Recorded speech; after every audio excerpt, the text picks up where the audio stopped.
So, I didn't think I would talk about this topic.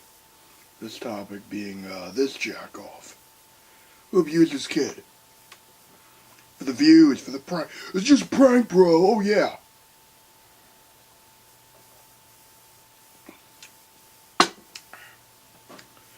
Because smacking your kid around, psychologically fucking with them, is a prank, is a joke, apparently. When you got 5 kids, you got 5 apparently. You have 5 children. You know, it's one fucking thing, to be a complete dickhead and abuse your children in private. In private. Not on a public site. Not in a public place. In private, it's one thing to be a sick fuck. But it's another thing to be so arrogant and record yourself basically abusing your child. And then defending your abuse of your child. That's some audacity you got there. That's some fucking delusional mindset you got there, you prick.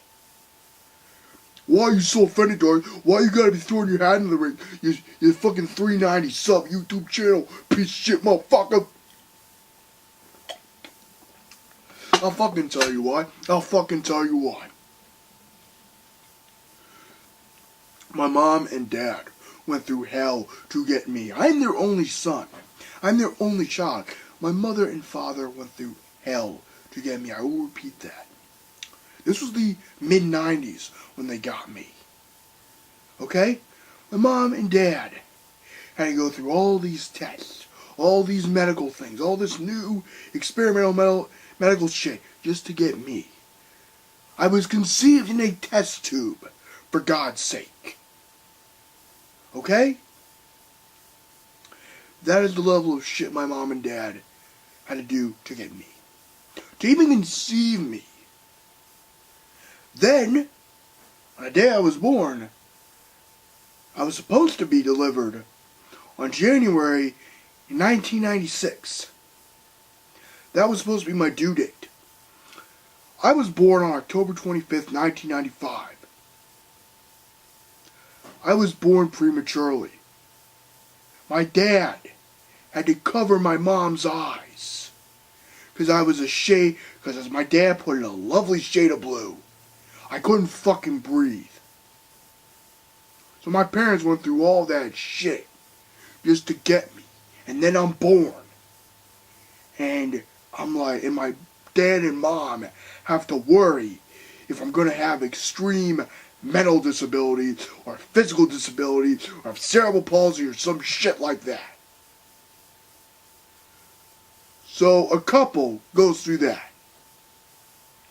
And they love me and care about me so much. And yet, this fuckwad doesn't care about his children's well-being. All you care about is the YouTube revenue and the YouTube views. You say this to your son after you traumatize him.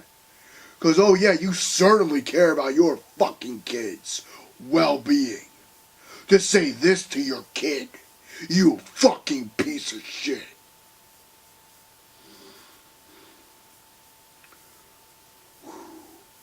If you really cared and were really concerned, if you really hurt your kid when you did this,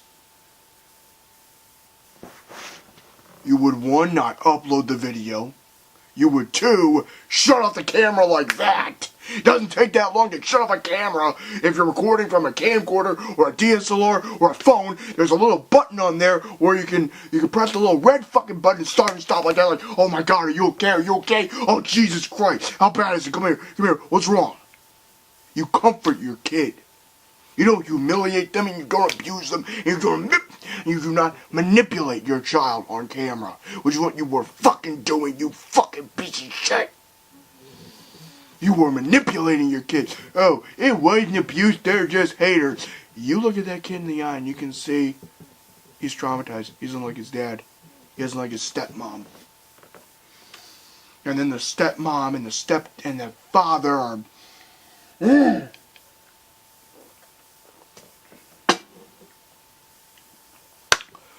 or we're gonna play a practical joke and yell at him and be like, "What the fuck are you doing?"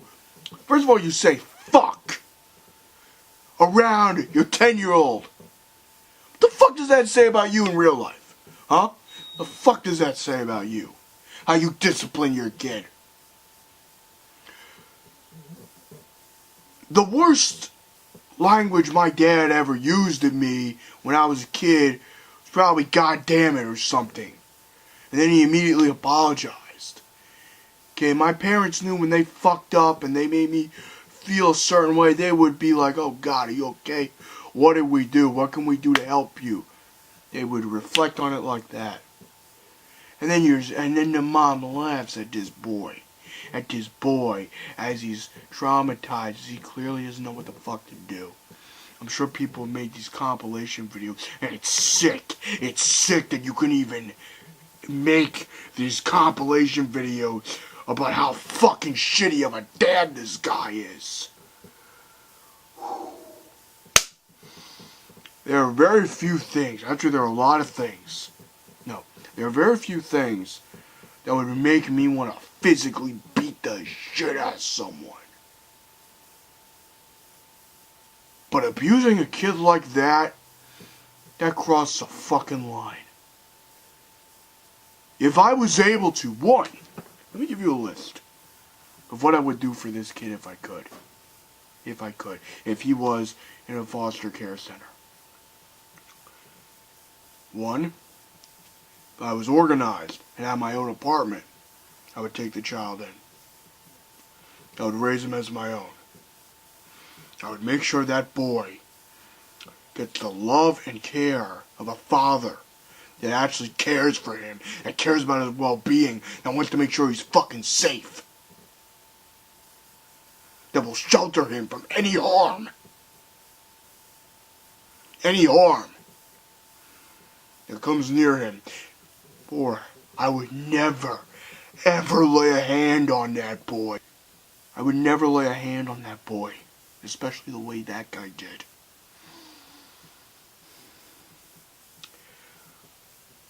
I observed elementary school classes of special education students.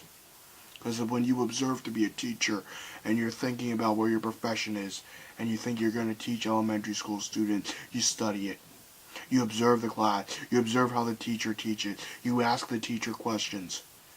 If I was a teacher and the kid was having some shit like that happen to him and he was my student, and then I saw then the kid said to me, "My parents have a YouTube channel and they post these prank videos." Now, if the kid was that honest with me, probably wasn't, because probably afraid of being abandoned.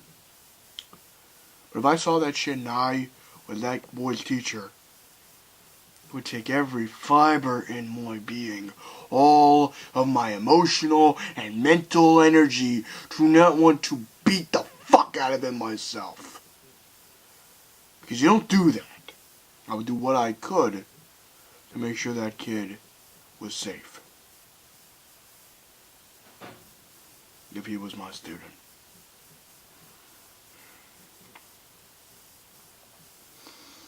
I can't even believe that someone would think this is okay. How warped of a person do you have to be to get one of your kids to throw one of your other kids down like that? To smash one of his most prized possessions like that, and then make him cry, and then he has, "Why the fuck would you do that to me," pretty much. And then you're being like, "Oh, it's just a prank, oh, the other kids don't like that." So one, you mentally abuse him. Two, you make him feel bad for being sad like that. You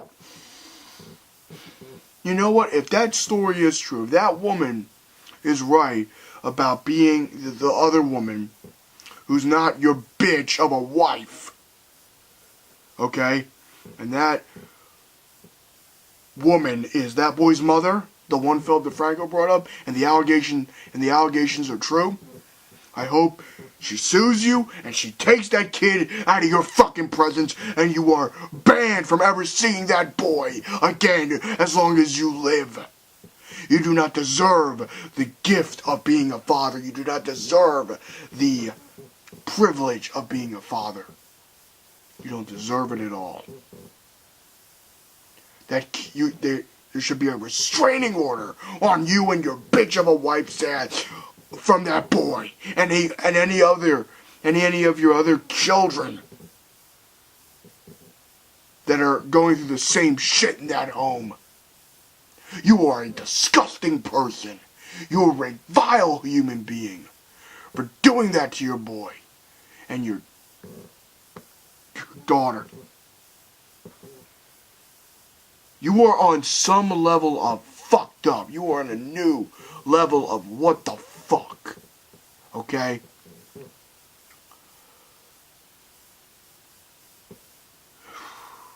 To say, you know I got a vlog. You know I got a vlog.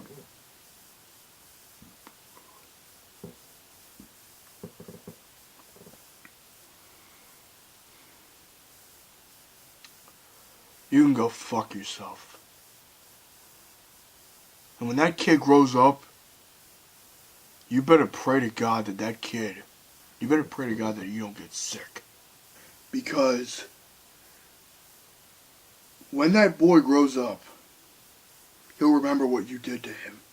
He'll remember how you humiliated him. He will remember that shit like that, especially if it's recorded, but even if it's not, that kid will remember that for the rest of his fucking life. He might have PTSD, but hopefully he doesn't when he's older. He'll grow up, and he will rightfully hate you for what you did to him.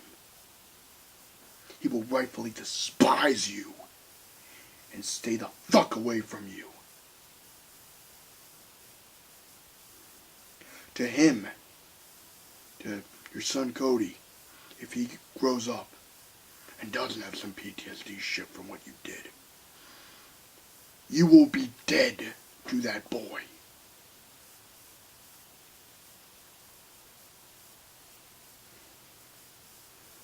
I really hope if that woman is Cody's father, that she sues you, she takes you to court, and she gets her children away from you.